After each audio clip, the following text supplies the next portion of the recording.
di dunia yang dipenuhi suara. Terlalu banyak dari kita kehilangan keberanian untuk menjadi diri sendiri. Setiap langkah dinilai, setiap keputusan dikomentari, seakan hidup ini adalah panggung, dan penonton bebas menentukan arah cerita kita. Tapi, apakah benar hidup ini untuk memuaskan ekspektasi orang lain? Selamat datang di Senandika Filsafat, ruang sunyi untuk jiwa yang lelah, berpura-pura. Di sini, kita belajar melepas beban omongan yang tak pernah selesai, dan mulai berdamai dengan diri sendiri. Filsafat, khususnya stoikisme, mengajarkan kita satu hal penting, bahwa kekuatan sejati bukanlah tentang menguasai dunia luar, tapi menguasai dunia batin. Kita tidak bisa mengendalikan lidah orang lain, tapi kita bisa melatih pikiran kita agar tak dikendalikan olehnya. Maka, mari kuatkan mentalmu.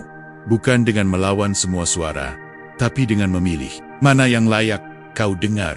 Poin 1. Sadari bahwa pendapat orang adalah refleksi diri mereka, bukan dirimu. Ada satu pelajaran paling menenangkan dalam hidup ini, dan sayangnya, hanya sedikit orang yang benar-benar menghidupinya. Bahwa apa yang orang katakan tentangmu, lebih banyak berbicara tentang mereka daripada tentang dirimu. Kita tumbuh dalam budaya yang mendewakan pengakuan. Sejak kecil, kita diajari bahwa nilai diri kita ditentukan oleh bagaimana orang menilai kita. Guru memberi nilai, orang tua memberi pujian, teman memberi penerimaan. Kita dibentuk untuk menyesuaikan diri, bukan untuk memahami diri. Maka ketika seseorang mengkritik, mencemooh, meremehkan, atau bahkan hanya memberi komentar sinis, kita panik. Kita mulai bertanya-tanya, apa salahku? Apa yang harus aku ubah? Kenapa mereka tidak menyukaiku? Padahal, seringkali, itu bukan tentang kita. Seseorang yang mudah mencemooh bisa jadi menyimpan iri. Seseorang yang merendahkan mungkin sedang bertarung dengan rasa tidak aman dalam dirinya sendiri. Seseorang yang menertawakan impianmu bisa jadi telah lama menyerah pada mimpinya sendiri. Opini orang lain adalah proyeksi, bayangan dari pengalaman hidup, nilai dan luka mereka sendiri. Dan celakanya, kita membiarkan bayangan itu mengaburkan cahaya dalam diri kita. Filsuf stoik seperti Marcus Aurelius pernah menulis dalam Meditations, jika kamu terluka oleh sesuatu dari luar, itu bukan hal itu sendiri yang melukaimu, tapi penilaianmu terhadapnya, dan kamu punya kuasa untuk menghapus penilaian itu. Dengan kata lain, pendapat orang hanya menjadi racun ketika kita meminumnya. Kita sendiri yang memberi kuasa kepada omongan orang untuk menyakiti kita, tanpa izin dari pikiran kita. Tak ada satupun kata bisa masuk dan membuat luka. Tapi ini bukan ajakan untuk menjadi acuh tak acuh. Ini bukan pula pembenaran untuk menutup telinga dari semua nasihat. Bukan. Ini tentang membangun benteng kesadaran, di mana kita bisa memilah mana suara yang layak didengar, dan mana yang hanya pantulan emosi orang lain. Orang yang bijak tidak mudah terbawa emosi. Ia melihat komentar negatif bukan sebagai serangan pribadi, tapi sebagai refleksi dari kondisi orang yang mengucapkannya. Dan dari itu, ia bisa memilih untuk memahami atau membiarkan. Bayangkan sebuah cermin kotor. Apakah kamu akan marah karena bayanganmu terlihat buruk di dalamnya? Tentu tidak. Kamu tahu yang salah adalah cerminnya, bukan dirimu. Begitu pula dengan orang-orang yang memandangmu melalui lensa yang keruh oleh luka, ego, atau kepicikan. Jangan biarkan cermin kotor mendefinisikan wajahmu. Mengapa ini penting? Karena hidup yang dikendalikan oleh opini orang lain adalah hidup yang penuh ketakutan. Dan hidup yang penuh ketakutan bukanlah hidup yang layak dijalani. Kita tidak diciptakan untuk menyenangkan semua orang. Bahkan kebaikan pun bisa dibenci. Bahkan ketulusan bisa dicurigai. Maka mengapa harus mengejar pengakuan yang tidak akan pernah utuh? Kita harus belajar berdiri tegak. Bahkan ketika dicemooh, kita harus berani berjalan. Bahkan ketika diejek. Karena pada akhirnya, hidup ini bukan tentang bagaimana orang lain melihatmu, tapi tentang bagaimana kamu melihat dirimu sendiri. Jadi, saat kamu mendengar komentar yang menyakitkan, tarik napas dalam-dalam. Tanyakan dalam hati, apakah ini tentangku atau tentang dia? Dan jika ternyata itu hanya bayangan dari luka orang lain, maka tersenyumlah. Kamu baru saja menyelamatkan dirimu dari jebakan yang tak terlihat. Jebakan untuk meragukan dirimu. Hanya karena seseorang belum selesai dengan dirinya sendiri. Poin 2. Bedakan mana yang bisa kamu kendalikan dan mana yang tidak. Ada satu perbedaan yang tampaknya sederhana, tapi dapat mengubah hidup secara drastis. Mengetahui mana yang berada dalam kendali kita dan mana yang tidak, kedengarannya sepele. Bukan, tapi justru di titik inilah banyak jiwa tersesat. Kita menghabiskan begitu banyak energi, mencoba mengubah hal-hal yang sebenarnya berada di luar jangkauan kita. Pendapat orang lain, sikap pasangan, hasil kerja, masa lalu, bahkan kuak. Dan ironisnya, kita justru mengabaikan hal-hal yang seharusnya jadi fokus utama pikiran kita sendiri. Respons kita, keputusan yang kita ambil hari ini. Stoikisme, filsafat yang lahir ribuan tahun lalu, menempatkan perbedaan ini sebagai pondasi kehidupan bijak. Epictetus, seorang filsuf stoik yang dulunya budak, menyatakan, ada hal-hal yang berada dalam kekuasaan kita, dan ada hal-hal yang tidak. Sesederhana itu, namun dampaknya luar biasa. Apa yang bisa kita kendalikan? Hanya 3 hal. Pikiran kita, tindakan kita, sikap kita.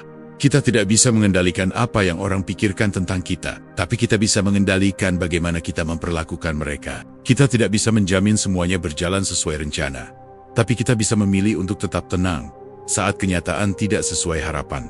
Sebaliknya, terlalu banyak dari kita hidup dalam ilusi kendali. Kita marah karena seseorang tak memperlakukan kita sebagaimana mestinya. Kita gelisah karena khawatir apa yang akan terjadi minggu depan. Kita kecewa karena dunia tak mengikuti skrip ideal dalam kepala kita.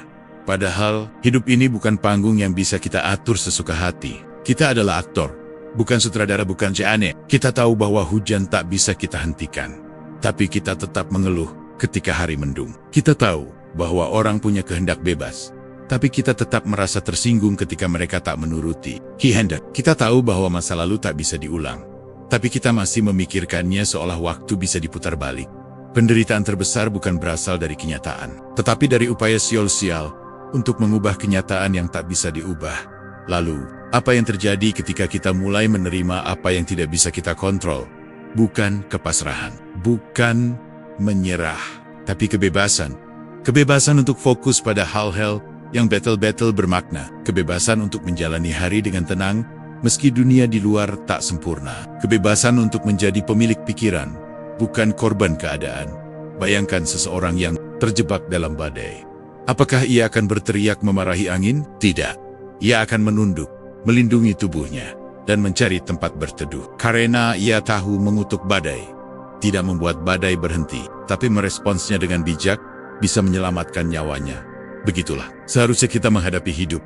Ketika kamu mulai gelisah karena ada orang yang tak menghargai usahamu, ingatkan dirimu. Aku tidak mengendalikan apresiasi orang lain, tapi aku bisa mengendalikan integritasku. Ketika kamu merasa dunia tak adil, katakan dalam hati, aku tidak bisa mengubah sistem semalam, tapi aku bisa memilih tetap jujur dan tidak menyerah pada keputusasaan. Kekuatan bukan berarti mampu mengubah siklus, tapi mampu tetap tenang ketika segalanya tak bisa diubah. Dan dari ketenangan itulah muncul keberanian. Keberanian untuk berkata, aku tidak punya kendali atas dunia ini, tapi aku punya kendali atas diriku. Dan itu cukup. Jadi ini, latihlah dirimu. Belajar membedakan dengan jernih, mana yang bisa kau bentuk, dan mana yang hanya bisa kau terima. Karena di sanalah letak kebijaksanaan sejati. Bukan dalam kontrol, tapi dalam kesadaran. Poin 3. Tidak semua umpan layak disambut.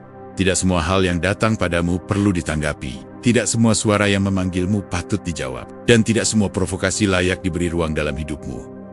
Namun, mengapa kita sering merasa harus bereaksi terhadap segalanya? Kritik tajam sedikit saja, kita langsung tersulut. Sindiran samar, langsung membuat dada panas. Komentar sinis, seakan wajib kita bantah demi mempertahankan harga diri. Tapi di balik dorongan untuk membalas, tersimpan ilusi bahwa kita harus selalu merespons untuk membuktikan siapa kita. Padahal, justru dengan terus merespons itulah, kita sedang menyerahkan kendali kepada orang lain. Kita sedang memakan umpan. Bayangkan seseorang melempar kail, menggantung umpan kecil di ujungnya. Ikan yang lapar dan tak sadar akan langsung menyambar, tanpa tahu bahwa di balik rasa lezat itu, ada mata kail yang siap menancap dalam-dalam. Begitulah cara sebagian orang menjebak emosimu, dengan sindiran halus, dengan komentar sinis, dengan provokasi yang dibungkus sarkasme. Tapi, kamu punya pilihan untuk tidak menyambarnya. Stoikisme mengajarkan bahwa kekuatan sejati tidak terletak pada kemampuan membalas, tetapi pada kemampuan menahan diri untuk tetap tenang. Bahkan ketika ada yang mencoba menggoyahkan ketenanganmu, filsuf Stoik Seneca pernah berkata, tak ada yang lebih memalukan daripada membiarkan dirimu dipancing oleh hal-hal remeh, lalu Kehilangan kedamaian karena sesuatu yang tak layak kau anggap penting. Kita sering menyangka bahwa diam itu tanda kelemahan. Padahal, dalam diam yang disengaja, terdapat keteguhan. Diam bukan berarti kalah. Diam bisa jadi kemenangan batin. Karena kamu berhasil menolak masuk ke dalam medan pertempuran yang tak perlu. Apakah kamu harus menjelaskan dirimu setiap saat? Haruskah kamu menjawab semua komentar miring? Perlukah kamu meluruskan semua kesalahpahaman? Cekak. Ya, kamu akan habis oleh hal-hal kecil. Kamu akan terus hidup di bawah bayang-bayang opini orang. Dan kamu tidak sedang menjalani hidupmu. Kamu sedang memainkan peran dalam hidup yang ditulis orang lain. Pilihlah pertempuranmu dengan bijak. Tidak setiap pertentangan layak dijadikan duel harga diri. Tidak semua kesalahan orang lain wajib. Tidak semua suara negatif pantas diberi ruang di kepalamu. Umpan adalah jebakan yang dibungkus pemicu emosi. Ia ingin kamu bereaksi secara impulsif, bukan merespons secara sadar. Lalu bagaimana cara mengenali umpan itu? Jika sebuah komentar membuatmu langsung panas sebelum sempat berpikir, itu umpan. Jika seseorang bicara bukan untuk berdiskusi, tapi hanya ingin menang, itu umpan. Jika kamu merasa terpaksa merespons hanya karena takut dianggap lemah, itu umpan. Dan dalam semua itu, kamu bisa memilih. Aku tidak harus masuk ke perangkap ini. Membiarkan sesuatu berlalu bukan berarti kamu lemah. Tapi kamu telah tumbuh. Dan mereka yang telah tumbuh tahu satu hal pasti, energi terbaikmu terlalu berharga untuk dihabiskan pada hal-hal kecil. Maka ketika kamu melihat umpan yang dilempar ke arahmu, berhentilah sejenak, tarik napas, tanyakan pada dirimu, apakah ini layak kurespons? Atau hanya jebakan yang akan merampas ketenanganku? Dan jika hatimu menjawab bahwa itu tak layak, tersenyumlah. Kamu baru saja memenangkan pertempuran yang tak terlihat. Perang melawan dirimu sendiri. Karena dalam dunia yang terus memancing kita untuk reaktif, menjadi pribadi yang tenang adalah bentuk keberanian paling radikal.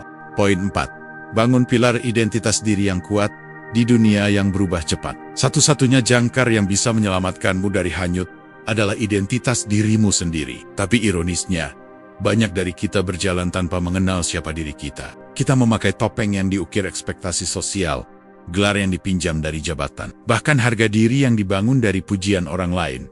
Lalu ketika semua itu direnggut, saat jabatan hilang, saat hubungan retak, saat pujian berubah menjadi cemooh, kita runtuh.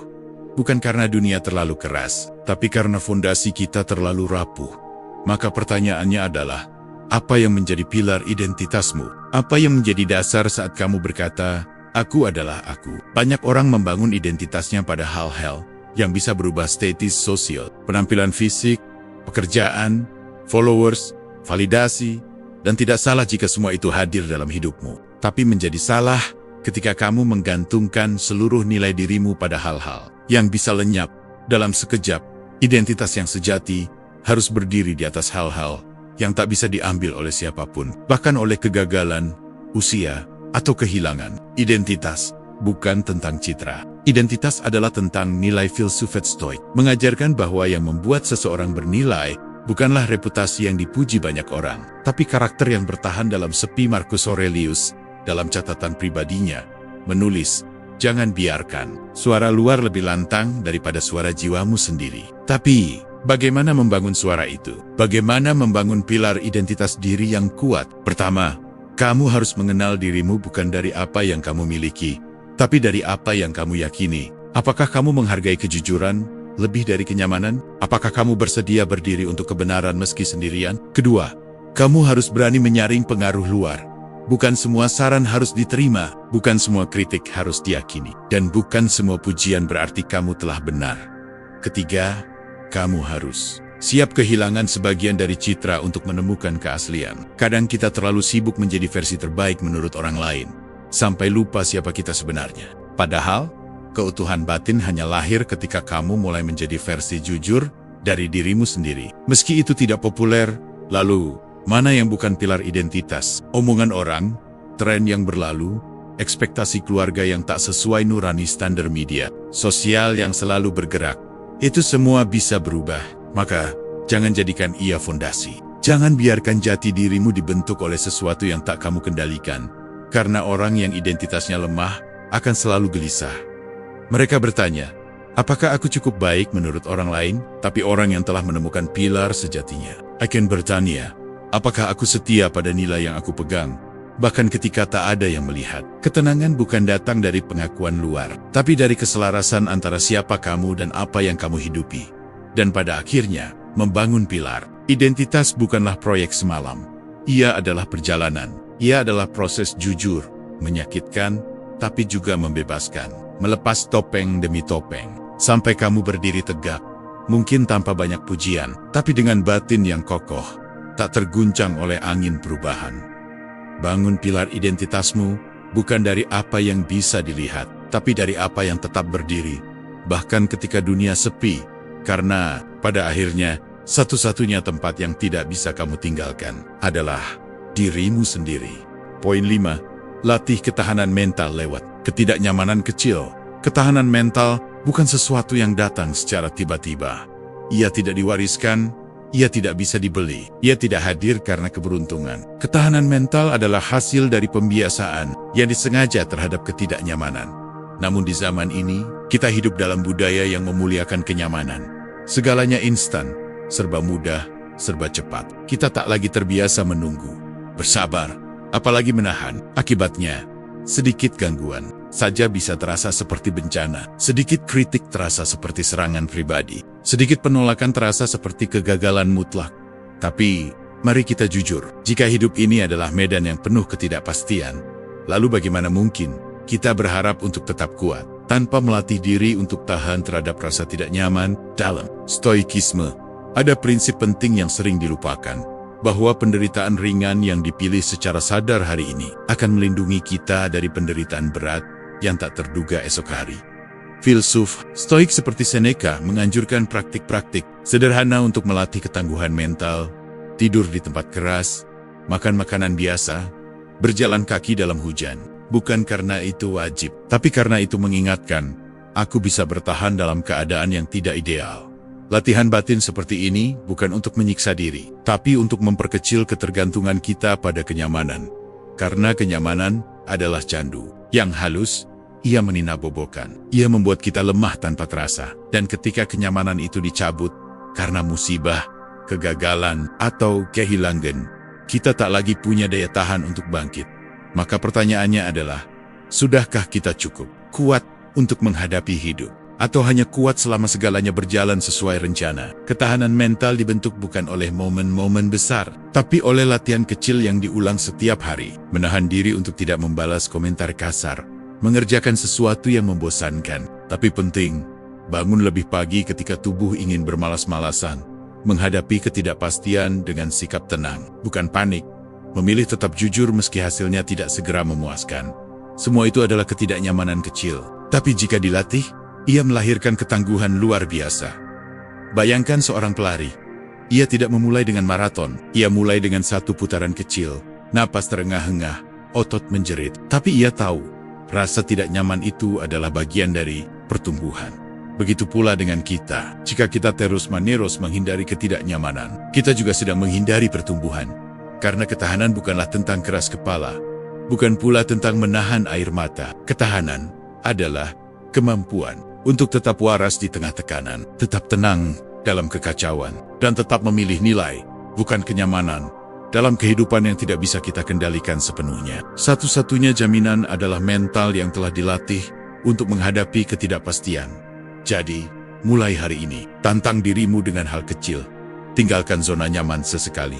Jalani hari tanpa ponsel selama beberapa jam. Hadapi percakapan sulit yang selama ini kamu hindari. Cobalah hidup sedikit lebih sederhana. Dan ketika rasa tidak nyaman datang, jangan lari, sambut dia sebagai guru. Karena dalam setiap ketidaknyamanan kecil yang kamu hadapi dengan sadar, kamu sedang memperkuat pondasi batinmu. Bukan hanya untuk bertahan, tapi untuk tumbuh. Untuk menjadi pribadi yang tak mudah goyah oleh tekanan, dan tak mudah roboh oleh kegagalan. Ketahanan mental tidak dibangun dari kemudahan. Ia ditempa dalam sunyi, melalui pilihan-pilihan kecil yang tak dilihat siapapun. Tapi, pada akhirnya, saat dunia mengguncang, dan kamu tetap berdiri tegak. Poin 6. Jangan biarkan validasi jadi mata uang utama hidupmu. Ada satu jenis candu yang paling sulit disadari, tapi diam-diam menjerat banyak dari kita. Candu akan validasi, candu akan tepuk tangan, sorotan, pengakuan dan persetujuan. Seakan-akan, Hidup ini tidak benar-benar hidup jika tidak dilihat. Seakan apa yang kita lakukan baru bernilai jika disukai orang lain, dan jika tak ada yang memuji, tak ada yang melihat, tak ada yang mengakui, kita merasa sia-sia. Padahal, benarkah nilai hidupmu hanya sebesar jumlah like, komentar positif, atau pujian yang kau terima? Apakah arti sebuah langkah hanya bisa ditentukan oleh sorak-sorai? Filsafat, terutama stoikisme, menawarkan pandangan yang berlawanan. Filsuf stoik seperti Marcus Aurelius, yang bahkan seorang kaisar, menulis dalam keheningan, jangan menunggu reputasi, cukup jalani hidupmu seolah orang bijak sedang mengamatimu. Bahkan, jika mereka tak pernah bicara. Artinya, hidup yang bernilai bukan hidup yang terlihat, tapi hidup yang selaras dengan nilai yang kamu yakini. Meskipun dalam diam, validasi itu manis. Memang, tapi ia tak pernah cukup. Hari ini kamu dipuji, esok kamu bisa dicela. Hari ini mereka menepuk punggungmu, besok mereka mencabut dukungan. Apakah kamu mau menyerahkan kendali emosimu pada angin yang berubah-ubah? Hidup yang dikejar demi validasi orang lain adalah hidup yang lelah. Kamu terus bertanya, apakah aku sudah cukup? Apa yang orang pikirkan tentangku? Bagaimana agar aku disukai? Dan celakanya, semakin kamu mengejar pengakuan, semakin kamu kehilangan dirimu sendiri. Kamu mulai mengubah cara bicaramu agar terdengar lebih diterima. Kamu mulai menahan kejujuranmu karena takut tidak disukai. Kamu mulai hidup bukan untuk dirimu, tapi untuk citra yang kamu pikir orang lain sukai.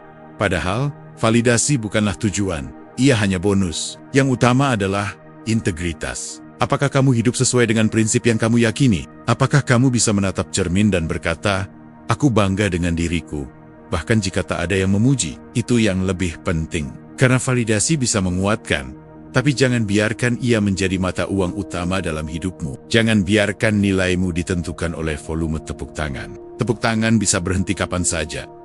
Banyak orang hebat dalam sejarah justru dihina di masanya, baru dihargai setelah wafat. Apakah mereka gagal? Tidak. Mereka hanya hidup terlalu jujur dalam zaman yang belum siap memahaminya. Jadi, mari bertanya, jujur, apakah yang kamu kejar hari ini lahir dari dalam, atau dari dorongan ingin diterima? Apakah keputusanmu dipengaruhi oleh nurani, atau oleh algoritma sosial? Apakah kamu masih bisa merasa cukup, meski tak ada satupun yang mengucapkan, Hibert? Berhentilah menjadikan pengakuan sebagai oksigen. Karena jika kamu hanya hidup dari validasi, kamu akan sesak setiap kali tidak mendapatkannya. Tapi jika kamu hidup dari keteguhan nilai, kamu akan tetap bernafas lega. Bahkan, di dalam kesepian, latihlah dirimu untuk tidak selalu butuh disukai. Belajarlah untuk tidak menjelaskan semuanya hanya demi dimengerti. Karena kadang, yang paling berarti, justru lahir dalam keheningan. Jadilah pribadi yang menilai dirinya sendiri secara jujur. Yang tahu kapan ia benar, meski dicaci. Yang tahu kapan ia salah, meski dipuji. Karena ukuran moral sejati bukan ada di tangan publik, tapi di kedalaman hati nurani. Jangan biarkan validasi jadi mata uang utama hidupmu. Nilai dirimu terlalu mahal untuk dibeli oleh pengakuan yang mudah berubah. Hiduplah agar damai dengan dirimu sendiri, bukan agar diterima oleh semua orang. Poin 7. Ubah sudut pandang. Kritik bisa jadi cermin. Tidak ada yang benar-benar menyukai kritik. Ia datang seperti angin dingin di tengah kehangatan harga diri. Ia mengetuk ego, mengganggu kenyamanan, dan dalam banyak kasus, ia menyakitkan. Tapi, pernahkah kita berhenti sejenak, bukan untuk menolak kritik, tapi untuk melihat apa yang bisa dipelajari darinya? Kita hidup di zaman yang sangat reaktif. Sedikit disentil, langsung membalas. Sedikit dikritik, langsung tersinggung. Kritik dianggap serangan pribadi, bukan masukan untuk perbaikan. Padahal, kita tidak tumbuh dari pujian, kita tumbuh dari ketidaksempurnaan yang kita sadari. Filsafat stoik mengajak kita untuk bersikap tenang terhadap kritik. Bukan karena kita harus setuju dengan semua suara, tetapi karena kritik dalam bentuknya yang jujur maupun tajam bisa menjadi cermin. Dan seperti cermin, ia tidak selalu menampilkan apa yang ingin kita lihat, tapi seringkali memperlihatkan apa yang perlu kita perbaiki. Marcus Aurelius menulis dalam Meditations, orang yang mengkritikmu mungkin tidak tahu segalanya tentangmu, tapi jangan abaikan kemungkinan bahwa ada kebenaran dalam kata-katanya. Sikap ini bukan bentuk kelemahan. Ini justru tanda kedewasaan. Karena hanya orang yang benar-benar kuat yang bisa berkata, aku terluka, tapi aku ingin belajar. Tentu saja, tidak semua kritik datang dari niat baik. Ada kritik yang dilontarkan untuk menjatuhkan. Ada komentar yang lahir dari rasa iri. bukan ketulusan. Lalu bagaimana cara menyikapinya? Kita perlu membedakan mana kritik yang bisa membangun, mana yang hanya ingin menghancurkan. Kritik yang membangun mungkin terasa tajam, tapi mengandung arah. Ia mungkin kasar, tapi ada data di baliknya. Ia mungkin menyakitkan, tapi tidak membunuh karaktermu. Sementara kritik yang menghancurkan hanya ingin menyakiti. Tak ada niat perbaikan, tak ada logika, hanya cemoohan kosong. Namun, bahkan dalam kritik yang paling menyakitkan sekalipun, terkadang masih ada serpihan kebenaran kecil yang bisa kita temukan. Dan itulah yang harus kita pelajari, bukan dari emosinya, tapi dari isinya. Kritik adalah ujian kedewasaan batin. Apakah kita bisa tetap tenang, meski dinilai? Apakah kita bisa memilah dengan jernih, tanpa terbakar amarah? Karena jika setiap kritik membuatmu runtuh, maka sebenarnya bukan kritik yang terlalu keras, tapi fondasi dirimu yang belum cukup kokoh. Kritik hanya akan melukai ego yang terlalu besar, atau identitas yang dibangun di atas pujian semu. Tapi bagi mereka yang mengenal dirinya sendiri, kritik hanyalah informasi. Ia bisa diterima, ditimbang, dan kalau perlu, ditinggalkan. Dan satu hal penting yang sering kita lupakan, kritik bukan hanya tentang apa yang dikatakan orang lain. Kadang, kritik terhalus datang dari hati kecil kita sendiri. Bisikan nurani yang berkata, kamu bisa lebih jujur, kamu bisa lebih sabar, kamu tahu kamu belum sepenuhnya benar. Itu pun kritik. Dan seringkali itulah yang paling sulit diterima. Maka, ubahlah sudut pandang. Lihat kritik bukan sebagai musuh, tapi sebagai cermin. Dan seperti cermin, ia tidak selalu ramah, tapi ia juga don keujuran, meski pahit, adalah awal dari perubahan yang sesungguhnya. Jangan buru-buru membela diri saat dikritik. Tengok dulu, amati, renungkan, karena mungkin yang kau sangka sebagai serangan adalah pelajaran yang sedang menyamar. Poin 8. Heningkan dunia luar, dengarkan dunia dalam. Di tengah dunia yang tak pernah benar-benar diam, keheningan menjadi kemewahan. Setiap hari, kita dibanjiri suara, notifikasi dari ponsel, opini di media sosial, tuntutan pekerjaan, komentar dari orang lain, bahkan suara-suara dalam kepala yang tak kunjung henti berkata, kamu harus lebih ini, lebih itu, lebih cepat, lebih hebat. Tapi, pernahkah kamu berhenti sejenak? Bukan untuk mendengar orang lain, tapi untuk mendengar dirimu sendiri. Dunia luar terlalu bising, dan seringkali kebisingan itu membuat kita kehilangan arah. Bukan karena kita tidak tahu kemana ingin pergi, melainkan karena kita terlalu sibuk mendengar kemana orang lain menyuruh kita pergi. Disitulah pentingnya satu tindakan sederhana tapi radikal. Hening. Hening bukan berarti pasif. Hening bukan lari dari tanggung jawab. Hening adalah kembali ke pusat, kembali ke ruang dalam diri, tempat di mana suara hati berbicara paling jujur, tanpa basa-basi, tanpa topeng. Filsafat Stoik menekankan pentingnya membangun inner citadel, benteng batin yang tak bisa disentuh oleh hiruk-pikuk dunia luar. Marcus Aurelius, seorang kaisar yang mengatur kekaisaran luas, menulis, orang bisa mencari pelarian ke pedesaan, ke pantai, ke gunung, tapi pelarian terbaik adalah masuk ke dalam dirimu sendiri. Bayangkan, seorang penguasa dunia justru menemukan damai bukan di medan perang, tapi dalam heningnya batin. Kita sering mencari ketenangan di luar, pergi liburan, menonton hiburan, membeli barang, mengganti suasana. Tapi jika pikiran kita masih gaduh, dimanapun kita berada, kita tetap tidak akan menemukan kedamaian, karena keheningan yang sejati bukan soal tempat, tapi soal kesadaran. Keheningan adalah kemampuan untuk mendengar suara hati, meski dunia sedang berteriak. Namun, mengapa begitu sulit mencapainya? Karena dunia luar selalu menawarkan gangguan yang menggoda. Lebih mudah mengecek ponsel daripada merenung, lebih mudah berbicara daripada mendengarkan, lebih mudah terlihat sibuk daripada benar-benar hadir dalam keheningan. Tapi jika kita ingin mengenal diri, jika kita ingin hidup dengan sadar, kita harus melatih diri untuk tenang dalam diam. Caranya, sisihkan waktu setiap hari untuk tidak melakukan apa-apa, kecuali hadir. Matikan semua perangkat, tarik napas perlahan, dengarkan suara batin yang sering kamu abaikan. Mungkin awalnya terasa canggung, mungkin muncul rasa gelisah, tapi jika kamu terus melatihnya, kamu akan mulai mengenali isi ruang batinmu.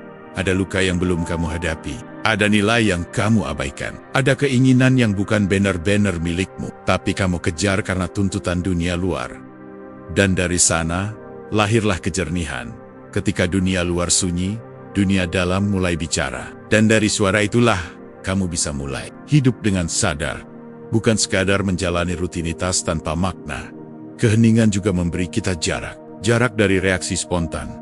Jarak dari emosi sesaat. Jarak dari opini orang yang dulu begitu mempengaruhi kita. Dan dalam jarak itu, kita bisa memilih. Bukan hanya bereaksi, tapi merespons dengan bijak. Kebijaksanaan tidak tumbuh dari kebisingan. Ia muncul dari perenungan. Dan perenungan hanya lahir dari keberanian untuk diam, heningkan dunia luar. Bukan untuk menutup telinga, tapi agar suara hati tak tertelan kebisingan. Karena mungkin yang paling kamu butuhkan bukan nasihat dari luar, tapi keberanian untuk mendengarkan diri sendiri dengan jujur.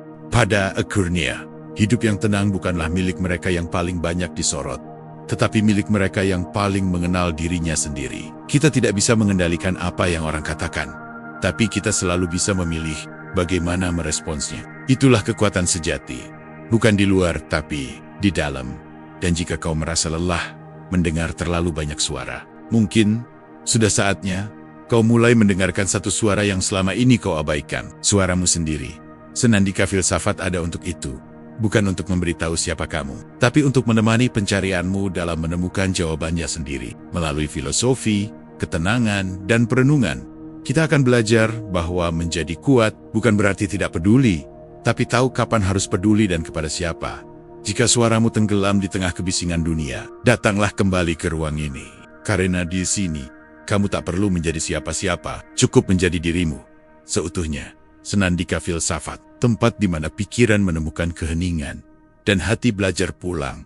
Silakan berlangganan, nyalakan notifikasi, dan mari berjalan bersama dalam sunyi yang penuh makna.